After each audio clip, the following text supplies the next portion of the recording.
Bonjour Morgane, bonjour les art journalistes qui nous regardent et toutes les personnes qui passent par là.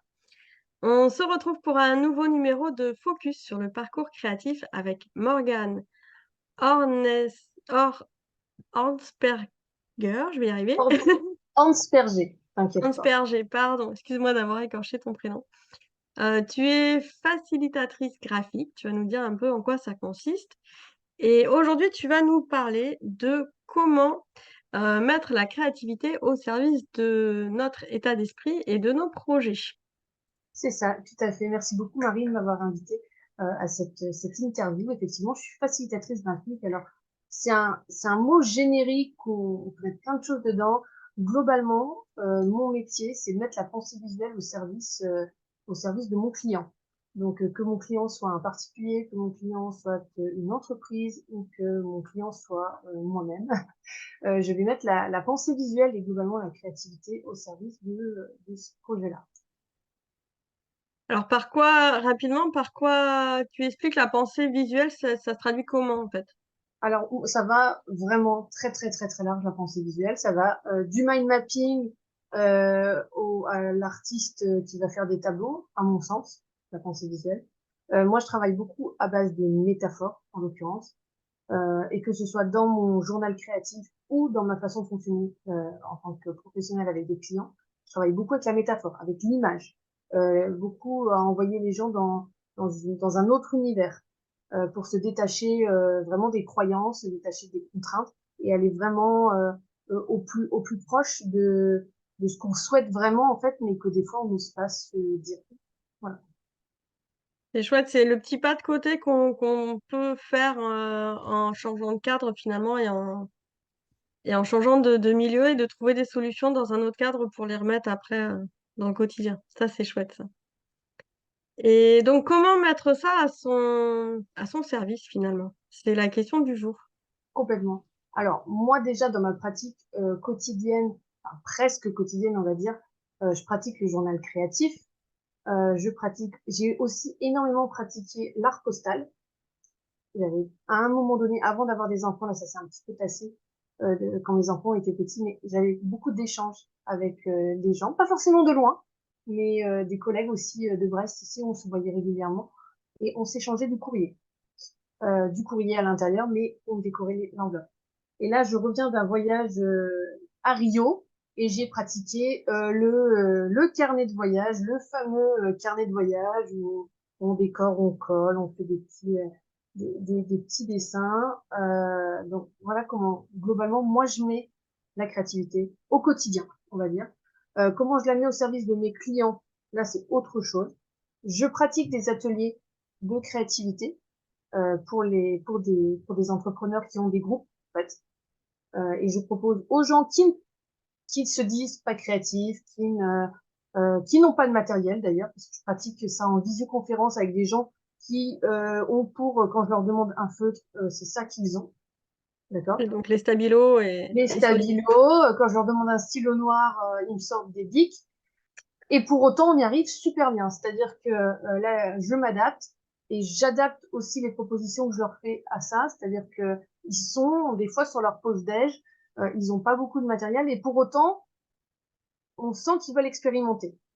Donc moi, c'est vraiment ça que je propose. Je leur propose d'aller creuser par des exercices simples de dessiner avec l'autre main, de faire du collage. J'essaye de les emmener vers le collage, mais alors là, ça demande un petit peu de matériel parce que ben, forcément, leur demander un magazine quand la seule chose qui me sort, c'est un programme télé, c'est pas évident. Donc, je m'arrange pour que... Le programme télé, c'est pas le pire, hein. Je pense que si on sort plutôt le courrier international ou Ouais. Libération, c'est un peu plus compliqué déjà. Donc, tu vois, du coup, par rapport à ce problème, bah, moi, des magazines, pour le coup, j'en ai plein, mais eux, ils ont pas forcément. Donc, je leur ai proposé au fur et à mesure, on se voyait une fois par mois, tu vois, là, actuellement, bah, c'était d'avoir une pochette plastique ou quand il y a une pub ou un prospectus qui croise, il y a juste un bout qui, hop, ils mettent dedans, enfin, tu vois, qui les intéresse, je sais pas. Ils mettent dans cette pochette et c'est avec celle-là qu'on va travailler parce que clairement, quand on leur demande des magazines, ben, ils ont pas, ou alors ils me disent, bah, je vais chercher sur Internet, mais la recherche sur Internet, c'est pas la même chose que feuilleter un magazine, hein. Donc, du coup, ça, voilà, c'est un peu plus différent, je trouve, voilà. Et donc, avec mes clients, moi, je pratique la métaphore visuelle. Donc, ce sont des petits bonhommes comme cela. Et avec ces petits bonhommes, je viens questionner. Alors là, celle-là, elle est sur la connaissance de soi, mais j'en ai sur la fixation d'objectifs, j'en ai sur la célébration suite à l'atteinte enfin, suite à un événement, que ce soit une réussite ou un échec d'ailleurs. On vient faire un état des lieux après l'atteinte de l'objectif. Et donc, moi, je fais apparaître les choses au fur et à mesure et je complète. Ça, c'est en coaching que je fais ça.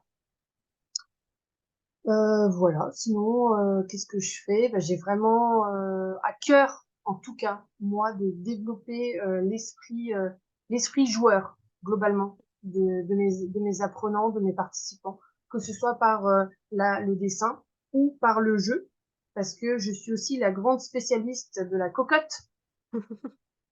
Je La ne sais pas fameuse si tu... cocotte qu'on retrouve Voilà, je dans ne la sais Creative Alchemy, il y en a une aussi. Voilà, je ne sais pas si tu te souviens, donc j'ai créé une cocotte en cadeau bonus pendant la Creative Alchemy. Et globalement, j'adore créer des cocottes en papier parce qu'il y a le côté, déjà, il y a le côté retour en enfance de quand on était petit, qu'on dit, allez, donne-moi un kiff, et tiens, on joue. En même temps, on pose vraiment là, en tout cas, moi, quand je crée mes cocottes, c'est avec une vraie intention de développer quelque chose, que ce soit la créativité, que ce soit, ben, moi, là, les soft skills, que ce soit une autre thématique. C'est vraiment dans l'idée de venir creuser quelque chose. Et après, ben, on se met en action. On ouvre la petite cocotte et là, on a tout de suite un petit challenge à réaliser immédiatement. Donc voilà, j'aime beaucoup tout ce qui est ludopédagogie également. Et pour moi, ça aussi, ça fait partie de la pensée visuelle. Je mets des petits pictos, voilà. Et pourquoi question piège, hein. Pourquoi s'orienter vers la pensée visuelle? Qu'est-ce que ça va apporter à la personne que juste un coaching classique? Je sais pas. En tout cas, moi, c'est ma façon de voir les choses. C'est une façon de se différencier aussi dans ce secteur qui est quand même très particulier et quand même, il y a de tout, faut quand même le dire. Tout le monde maintenant peut être, ou pratiquement peut se prétendre coach. Donc, l'idée de se présenter comme coach visuel, finalement, me permet d'être un petit peu, je sais pas, unique, peut-être pas, mais en tout cas d'avoir une spécificité qui est la mienne, quoi. Et moi, c'est ma D'accord. façon à moi d'être d'être bien quand j'accompagne. Je peux accompagner sans le visuel, mais j'impacte pas pareil avec le visuel, quoi. Mais justement, quel impact ça apporte en plus finalement de faire passer et toi et la personne en face de toi par ce côté visuel en fait? Généralement, la personne, en tout cas moi, quand je pratique les métaphores ici, elle est amenée dans une histoire, dans un storytelling aussi, je vais pas dire, c'est un peu comme dans l'arbre de vie, dans un jeu de rôle. Enfin, elle est amenée Mmh. dans un contexte qui fait que les questions vont peut-être être les mêmes que celles que poserait un coach, mais elles vont être, on va par exemple dans l'arbre de vie, on va pas parler de son passé, on va parler de ses racines. C'est très métaphorique et du coup ça laisse place au spontané aussi. Moins au cérébral, en fait, on va venir mettre des mots assez spontanément, assez naturellement. Et finalement, moi, j'invite mes clients à questionner ces premiers mots qui sont sortis à ce moment-là parce que ils ont quelque chose à dire, à mon sens. D'accord, oui, donc c'est vraiment ce décalage en fait, de pouvoir dire, «Je me détache de la réalité que je trouve, un peu confrontante pour aller explorer différemment cette réalité» et l'univers graphique en fait permet cela. Oui, il permet ça et il permet aussi dans un autre pan de mettre par écrit parce qu'il y a beaucoup de gens, ils ont plein de trucs dans la tête, surtout quand on est sur des profils un peu atypiques comme souvent ce que j'accompagne. On a plein de choses en tête. Et pour autant, passer à l'action, c'est pas évident parce qu'il y en a trop. Le fait de mettre sur le papier, d'ancrer avec un A et d'ancrer avec un E, permet aussi de mettre le truc sur la feuille et de se dire à un moment donné, est-ce que ça tient la route? Ou alors, bien souvent, est-ce que c'est vraiment vers ça que je veux aller? Et quand les questions sont oui, c'est là que je veux aller, et oui, ça tient la route, et ben là, le cerveau, il a déjà mis en place des blocs qui lui permettront, j'espère, en tout cas, je sais ce que je souhaite à mon client, de mettre toutes les choses en place pour aller petit pas vers petit pas à destination de ce qu'il veut, de ce qu'il souhaite, de son projet de vie, de son projet professionnel ou de son projet de couple ou familial. Tu vois. Voilà donc quand tu parles de changer d'état d'esprit, c'est avoir un état d'esprit forcément plus positif ou En tout cas, moi, je suis pas psy ou je suis pas là pour venir remuer des trucs que les gens veulent pas travailler. En tout cas, je suis là pour les accompagner vers ce qu'ils ont envie de voir de beau. Je suis là vraiment dans cette philosophie d'y croire et de croire que notre projet il va aboutir et de mettre tout en place pour le réaliser. Je viens pas là pour accompagner des gens qui seraient en souffrance ou qui seraient dans des problématiques autres. Pour moi, là, c'est des autres professionnels qu'il faut aller voir, tu vois. Pour autant, la créativité peut aider, hein, l'art-thérapie, tout ça peut aider. Mais il y a, moi, je vais vers ce que les gens, ils ont envie de mettre en lumière, quoi, de mettre en beau. d'accord. Bah, c'est bien de pouvoir comme ça t'entendre parler de ton domaine qui est la facilitation graphique. C'est vrai qu'on sait pas toujours ce qui se cache derrière et je suis pareil que toi, c'est-à-dire qu'il faut vraiment faire la distinction entre quelqu'un qui est en souffrance, qui a besoin, de soins thérapeutiques et cetera, de quelqu'un qui veut mener finalement à bien un projet, qui a déjà une intention particulière et qui, dans ce cas-là, va venir toi te voir avec tous les doutes qu'il peut y avoir par rapport à ce projet-là et toi, tu es là, bah, pour faciliter, c'est ce que je comprends, hein, c'est pour faciliter ce passage à l'action en proposant un cadre qui là va être, visuel et graphique. C'est C'est ce ça. que je En résume. gros, je propose un état des lieux. La Mmh. personne, elle est libre de rentrer dans cet état des lieux, bah, tout le projet, où est-ce qu'il en est et où est-ce qu'elle veut aller. Et moi, je suis capable de lui mettre des documents, en tout cas graphiques et visuels, qui vont l'aider à clarifier. En tout cas, globalement, ce que disent les clients qui sortent de mes ateliers, c'est qu'ils ont une vision plus claire. Ils ont une vision plus, ils sont moins dans le brouillard. En fait, c'est ça. Ça enlève cette espèce de zone de brouillard. Il y a plein d'autres modes pour clarifier ces objectifs, mais c'est souvent des tableaux, des trucs Excel, des choses très logico-mathématiques. Et si notre système d'intelligence n'est pas vers ça, ben, ça peut très bien ne pas nous parler du tout. Ou des grands livres, des grands textes, ça peut très bien ne pas nous parler. Alors que effectivement, des cartes d'oracle, ben voilà, moi ça va beaucoup me parler. Je vais pouvoir me créer plein de choses là derrière et avancer à destination de mon projet avec ça. Donc c'est proposer une autre proposition qui est peut-être pas celle de l'éducation nationale du démarrage, qui est soit du texte écrit, soit des tableaux et des chiffres et des graphiques. Une troisième voie, il y en a encore 20 000 autres, hein, j'imagine, mais moi je propose une autre voie pour en tout cas mettre en place les choses à destination ou de son projet, ça c'est vraiment ce que j'aime faire, mais aussi à destination de qui je suis, de mieux se connaître, de faire de garder trace aussi, par exemple, d'une lecture, d'une phrase inspirante qu'on a eue.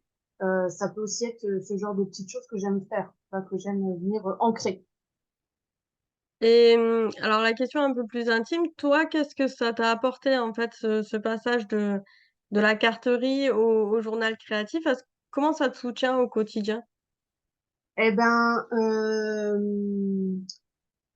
je dirais qu'il y a deux choses. Il y a comment ça vit en moi quand il est là, parce que c'est-à-dire qu'il y a eu un moment donné où ce carnet-ci, il était sur mon bureau, il était là tout le temps et je dessinais presque tous les jours. Et depuis que j'ai un bureau, un truc un peu organisé, tu sais, un truc un peu académique avec un vrai écran, un truc un peu moins un peu artistique et bordélique, ben j'ai une boîte créativité et du coup j'ai mis ma créativité en boîte. Ah mince! Et pour le coup, ben, je le pratique moi aussi. Et pour autant, ben tu vois là je suis allée chercher mon carnet et j'ai vraiment envie de retrouver une place dans ce bureau organisé pour qu'il ait de la place parce que moi il me permet de décharger des choses ou même des fois quand tu sais que tu as une journée, tu sais que tu as plein de rendez-vous, plein de trucs, ben, de te dire j'ai 10 minutes, j'ouvre un magazine, je fais un collage, ou juste je lave mon pinceau sur une feuille de ce carnet et il y a un personnage qui en sort. Je m'offre un temps de recentrage sur moi. Moi, c'est vraiment personnellement comme ça que j'utilise le carnet créatif. Quant à la carterie et l'art postal, c'est arrivé vraiment à l'adolescence en fait. J'ai eu des correspondantes, ça se fait peut-être plus, mais j'ai eu des correspondantes à l'adolescence et on s'échangeait des magazines et tout ça. Et du coup, bah, je décorais les enveloppes que je leur envoyais. Ça a commencé comme ça, l'art postal. Et l'art postal m'a emmené au mix média. et le mix média au carnet de voyage qui m'a emmené vers le journal créatif. Que je sais même pas si c'est un journal créatif que je fais. En tout cas, c'est un carnet où je mets des choses dedans. Mais je peux aussi faire plein d'autres choses en créativité, mais je suis pas formée au journal créatif, tu vois, par exemple. Donc c'est Oui, vraiment oui. très intuitif ce que je fais en fait. Oui, c'est vrai que le mot journal créatif, c'est une marque déposée C'est ça, d'Anne-Marie c'est Jobin déposé. Ouais. dans sa pratique particulière. Enfin, sinon, il faudrait qu'on parle de carnet créatif. C'est ça. Moi, j'avais tourné aussi, mais bon. Mais oui, c'est un carnet créatif dans lequel bah, voilà, tu peux explorer plein de choses. J'aime bien ta façon de reprendre quand même, même si les mots. Enfin, Anne-Marie Jobin a la même philosophie.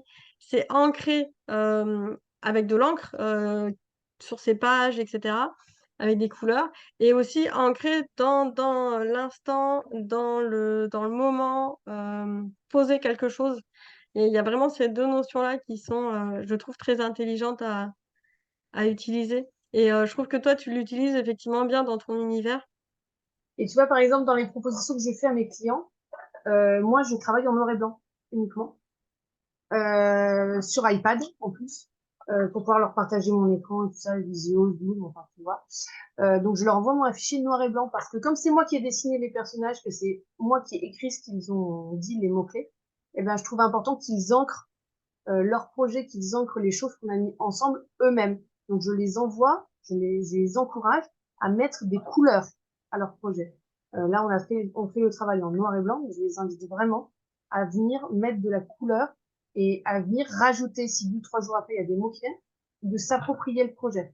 Et peut-être pas sur cette sur cette métaphore de connaissance de soi, mais sur d'autres métaphores qui sont des métaphores d'objectifs, là, de carrément les mettre sur le mur. Et tu vois, d'avoir ton objectif face à toi, ta visualisation face à toi pour pouvoir faire un conditionnement du cerveau, en fait. Et pouvoir dire à ton cerveau que tu as déjà fait le plus dur et que maintenant, il faut juste faire aujourd'hui le petit pas à destination de ce projet qui te tient à cœur. C'est rigolo que tu finisses sur le conditionnement, mais c'est vrai que on utilise, enfin, on a tendance à le voir de façon péjorative, ce terme conditionnement, mais en fait, c'est un état d'esprit. C'est comment se mettre dans un état d'esprit favorable vers ce qu'on a envie de vivre. Bah pour moi, si ton projet te tient à cœur, si tu as vraiment envie de réaliser ça, c'est un conditionnement positif, en fait, Mm. finalement. Si vraiment ce truc-là, il te tient et qu'il te fait vibrer, euh, ton cerveau, il peut t'envoyer plein d'infos hein, pour pas que tu le fasses et il va s'arranger hein, pour te faire procrastiner. On est des humains. Hein. Donc, si toi, tu sais pourquoi tu vibres, et ben, tu peux réussir à aller vers ton projet, vers ton rêve et à croire et à être ambitieuse. Tu vois. Moi, je crois vraiment à ça. C'est un très beau message là que tu nous donnes à croire et à être ambitieuse. Oui, il faut croire en soi et c'est vrai que là, bah, par cette série de focus sur le parcours créatif, là, je vois, c'est la troisième interview que je fais et c'est toujours en filigrane de se dire, il faut croire en soi, il faut, heu, il faut oser s'autoriser à faire des choses et en fait, on enlève aussi beaucoup d'idées reçues. Tu vois, là, c'est avec Ilan, juste avant, on avait cette idée reçue de se dire, plus on a un grand bureau et plus quelque part on peut créer, etc. Ilan m'a dit non, en fait, ça change pas beaucoup de choses à ma façon de créer, d'avoir un grand bureau. Et toi, tu arrives même à dire que d'avoir un grand bureau, ben, en fait, tu as mis ta créativité dans un placard, Ouais. au sens littéral du terme, Oui, et on a fait une aussi. jolie boîte où il y a écrit créativité dessus, comme une autre boîte où il y a écrit mind mapping, comme une autre boîte où il y a écrit. Et voilà, en gros, on m'a obligé à mettre mon matériel, enfin, c'est mon conjoint qui est un peu organisé et qui m'a conseillé de faire comme ça. Mais voilà, je me suis retrouvée à avoir ma créativité à l'autre bout là-bas en boîte, alors qu'avant, je sortais les trucs de partout et j'avais. Donc maintenant, j'ai des super tiroirs avec des feutres organisés par couleur, tu vois, une jolie boîte avec que des crayons de couleur, une jolie boîte avec que des stylos à billes. Et pour autant, ma créativité, elle est là-bas dans une caisse. Donc, je pense qu'il faut que je m'approprie ce bureau encore un petit peu. C'est encore un peu récent.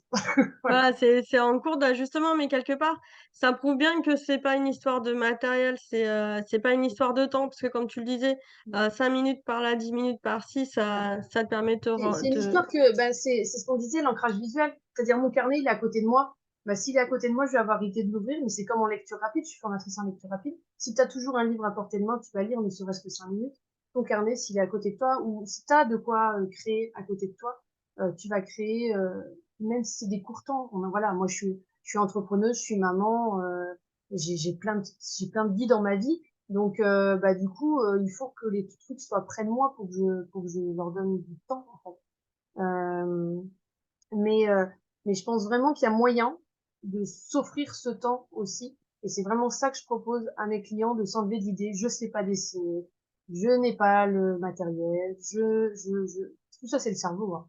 Il envoie des infos comme quoi c'est pas le moment et que voilà, c'est plus facile d'aller sur Netflix, évidemment, évidemment, c'est plus facile.